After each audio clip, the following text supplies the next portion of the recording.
బిడ్డల్ని ఎస్సీలో చేస్తామని చెప్పి 40 సంవత్సరాలు చెప్తున్నారు. దాని గురించి నిన్న మనం మాట్లాడుకున్నాం. ఇప్పుడు ఒకటే డిమాండ్ ఉంది మాది.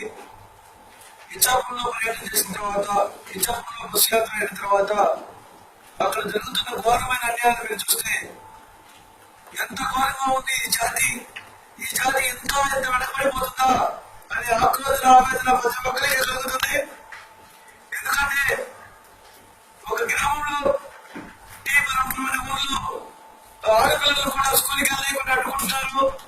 ఎందుకు వెళ్ళింటుందంటే అడ్మిషన్ లేకుండా గ్రామ పంచాయతీ సర్పంచులు కానీ వాళ్ళు చెప్పే ఉద్దేశం ఏంటంటే మీ బాబులు స్కూల్లో చదువుకుంటే మాకు బట్టలు ఉతికే వాళ్ళు ఎవరు, అందుకనే మీ పిల్లల స్కూల్కి వెళ్ళొద్దు అని చెప్పి స్కూల్లో అడ్మిషన్ ఇప్పించిన పరిస్థితి ఊళ్ళో ఉంది.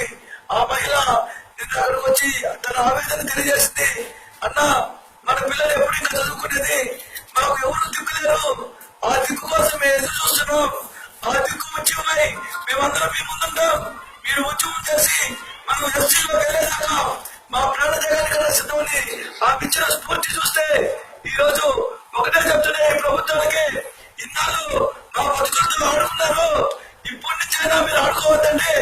దాదాపు 45 లక్షల ఓట్లు మా దగ్గర ఉన్నాయి. ఈసారి వచ్చే ఎలక్షన్ లో మాకు కానీ ఎస్సీలో చేసి న్యాయం జరగకపోతే ఈ ప్రభుత్వాన్ని తెచ్చడానికైనా మేము వెనుకడే పరిస్థితి లేదని ఈ సభాముఖంగా తెలియజేసుకుంటున్నాం. అట్లానే నదుకుల బట్టలు ఉతకడం అనే దాంట్లో ఒక ఉద్దేశం ఉందండి. బట్టలు ఉతికి మనం అతని ఇస్త్రీ చేసి ముందుకు పంపిస్తుంటే వాళ్ళు అసెంబ్లీలో కూర్చొని మా మీద రాస్తుంది, మాకు చేస్తున్న ఒక్క న్యాయమైనది కూడా లేదు.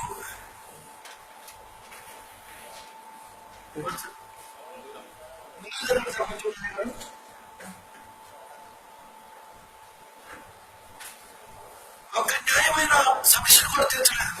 చేనేత కార్మికులకి, గౌరవులకి 50 సంవత్సరాలకి పింఛన్ ఇస్తున్నారు. కనీసం అది కూడా ఎండలో ఉతికి బట్టలు వేడిగా ఇస్త్రీ చేస్తే ముసలిపోయి వాళ్ళకి వంగి ఉతకాల్సిన పరిస్థితి మీ అందరికి తెలుసు.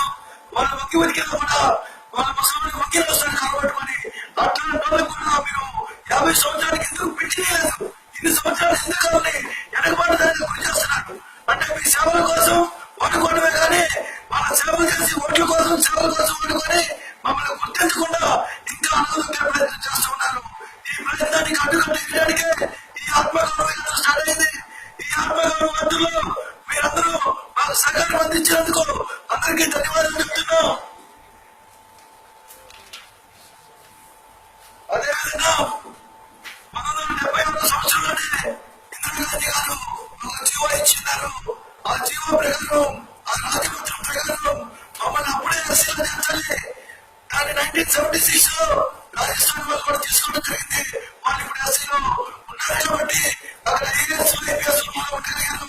మహారాష్ట్రలో ఒక్క ఐఏఎస్ ఆఫీసర్ కానీ ఐపీఎస్ ఆఫీసర్ కానీ అయ్యే అర్హత లేక చదువుకున్నా కూడా ఈ రిజర్వేషన్ వల్ల మాకున్న చదువులు కూడా చేసినా కూడా మాకు ఫలితాలు లేకుండా పోయాయి. మమ్మల్ని ఈ రోజు కూడా అడుగుకునే దుస్థితిలో ఉన్నారంట. ఓపికగా చెప్తున్నా, ఇక నుంచి అడుగుకునే దుస్థితి పోవాలంటే మాకు కావాల్సిన ఫండ్ కూడా మేము మాట్లాడతాం. అట్లనే మీరు కాపులకి బడ్జెట్ లో 2000 కోట్లు ఇచ్చారు, కానీ రజకులకి కూడా 1000 కోట్లు ఇవ్వాలని మా డిమాండ్. ఎందుకంటే మా పిల్లలు కూడా అమెరికాలో చదువుకోవాలి, మా పిల్లలు కూడా అమెరికా పంపించాలి. మా కార్పొరేషన్ మీరు ఇచ్చారు మోడీ 20 కోట్ల ఏం చేయాలంటే 40 లక్షల మందికి 20 కోట్ల బడ్జెట్ కలిపి వాళ్ళకు కూడా ఇవ్వకుండా ఆ బడ్జెట్ కూడా వేరే విధంగా డైవర్ట్ చేసుకునే పరిస్థితి ఈ రాష్ట్రంలో ఉంది. మీరు ఎంపీలు సెలవులు పెంచుకున్నారు కానీ ప్రజలకు ఇచ్చే మొత్తాన్ని కార్మిక చట్టంలోకి ఎందుకు తెలియకపోతున్నారు అని నేను అడుగుతున్నా. అట్లానే సామాజిక అరాచకాలు కార్మిక చట్టంలోకి తెగపోవడం, ఇంకా రాష్ట్ర మర్యాదలు చేయండి. మీరు మా పిల్లలకు వచ్చి మా బట్టలు ఉతికి మాతో పాటు ఉండి మమ్మల్ని రోడ్డు మీద తీసుకెళ్ళండి పథకాలు వేయించుకునే సంస్కృతి, ఇట్లాంటి సంస్కృతి నుంచి మా రజకుల్ని మేలుకున్నాడు. కాబట్టి ఈ రోజు మీరు ఇచ్చాపురంలో చూశారు మా ఉద్యమం.